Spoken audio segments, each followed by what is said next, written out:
Hello guys, it's me Gleff back again and welcome back to another video. Today I'm going to go over the team letter that DECA posted last week, and it has some sweet information about Month of the Mad God, some sad stuff and some other things concerning the game. If you're planning to buy gold in RotMG, well, use my code Gleff29 or click the link down in the description and you'll get 10% extra gold with your purchase through the RotMG WebHub webpage. DECA says, Realmers, it has been around 8 months since our last team letter and a lot has happened since then. Some of it has been exciting, some of it has taken longer than we wanted, some of it is difficult to talk about, but we would rather speak to you honestly than avoid the uncomfortable parts. Our last letter laid out a change in priorities for Realm of the Mad God. We said we wanted to spend less time adding new systems simply to keep the release calendar moving, and more time taking care of the game that is already here. Since then, we have been putting that idea into practice. We are not where we want to be on everything yet. There are still technical problems to solve, systems that need attention, and parts of the player experience that can be much better. But the direction is clearer than it was a year ago, and we want to share what that direction looks like now. Taking better care of the game. A year ago, we were still caught in a cycle of constantly needing to introduce the next large feature or system. That approach could produce exciting updates, but it also meant that older problems did not always receive the attention they deserve. We have deliberately stepping away from that. This does not mean that Realm will stop receiving new content. It means that new content needs to have a reason to exist, and it can't always come at the expense of everything around it. Sometimes the best update is not an entirely new system. Sometimes it is taking something that already exists and making it more useful, enjoyable, or fair. The dungeon modifiers rework is a good example, so are Steam achievements. Neither required us to add another disconnected layer to the game, they gave us an opportunity to revisit existing parts of Realm and make them feel more complete. The Druid launched in February as Realm's first new class since the Kensei. Introducing a new class into the game with this many existing items, abilities, encounters, and class identities is never a small task. We were excited to finally get the Druid into your hands after mentioning it in our previous letter, and we have continued reviewing its place in the game through balancing updates and player feedback. Our class modernization work has also continued, and most of the roster has now received its update. Only a handful of classes remain. These updates have helped older classes interact more naturally with modern encounters and systems while giving us room to improve abilities that had fallen behind. We will continue reviewing individual classes after their initial updates rather than treating each rework as the final word on their balance. That is the way we want to keep thinking, find the places where the game can be strengthened and do the work properly instead of adding something simply for the sake of having something new. Building Realm with its community. Over the past, we have been making a conscious effort to bring the development team and the community closer together. That has included more public testing sessions, clearer feedback loops, community PPE events, collaborations with creators, and more opportunities for players to interact directly with the team. We have also introduced creator codes, giving participating creators another way to earn income from the audiences and communities they have built around Realm. As they say, I have my code Gleff29 on the RotMG webpage, and that will support me, so thank you if you're using my code when you buy some gold for Realm, and you'll get 10% extra. Community management has been helping connect many of those pieces behind the scenes. Tiramisu spends a great deal of time bringing your feedback to the team, following up on problems and pushing for better communication.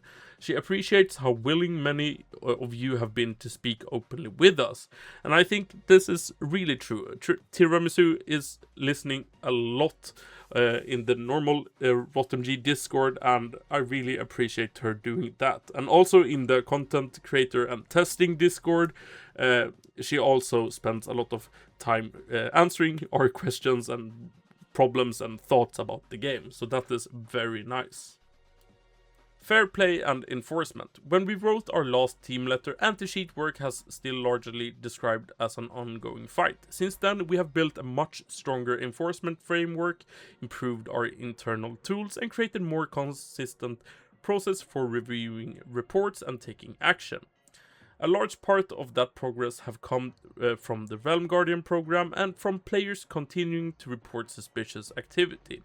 With that help, we have permanently banned over 700 accounts ever since the TOS pop-up update on May 15th, and the great majority of the bans have been defended when appealed. The auto-dodge detection system is now active, and we are working to expand similar detection and investigation methods to other cheating behaviors. We also know there are concerns whenever a player believed to be cheating returns to the game after an appeal. Sometimes a review shows that the available evidence was not strong enough to justify a permanent ban. Sometimes mistakes happen, and when they do, correcting them is a responsible thing to do. We would rather reverse an incorrect action than defend it simply to appear uncompromising. At the same time, we know how frustrating it is when someone appears to be cheating and we cannot act immediately. We will not catch every cheater immediately, and we do not want to pretend that we can. What we can say is that the tools and processes available to the team are significantly better than they were a year ago, and they will continue to improve. The work is now serious, consistent, and permanent. It is not something we plan to ease up on. I love it. I like it. That's my comment. A difficult update on Awakening of the Primals. Many of you have seen Stella's farewell post. Some of you may know her better as Nano. Stella was part of the team for years. She contributed meaningfully to projects including the Realm rework, Equipment Rarity, White Snake, and Stormwell. The people who worked alongside her generally care about her, and her departure does not erase the work she did or the relationship she built with the team. We wish her the best. The Grave of Eden and Awakening of the Primals were projects that Stella led and believed in deeply.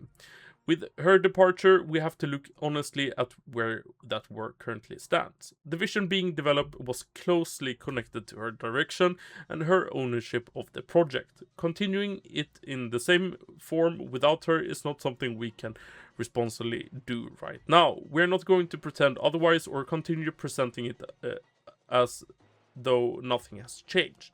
Awakening of the Primals will not be released. It needs to be reviewed, reframed, and evaluated to see how to move forward if we decide to do so. But it won't continue in the present shape. That's quite sad, because I think Grave of Eden was a very endgame dungeon, and Awakening of the Primals was like an ultra hard mode Godlands in the Realm. So that is kind of sad that they have stopped those projects, but hopefully they will be reviewed in the future, and hopefully we can see some of those features in the game in the future. Okay, on to some fun stuff. Month of the Mad God 2026. This year, Month of the Mad God arrives in September, and it carries a little more weight than usual. RotMG turns 15 this year. It is also 10 years since Realm became the game that began DECA's journey. When DECA first became part of Realm, the relationship between the team and the community was much closer and more direct. As the company and game grew, some of that closeness faded over time. This past year has included a deliberate effort to find our way back to it.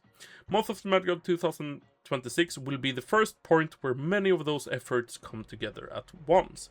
You can expect more community created content, significant quality of life and balancing changes, the first steps toward competitive features, and something for the players who have been around long enough to remember where Realm came from. We're not sharing all of the details yet, but there will be much more to talk about soon.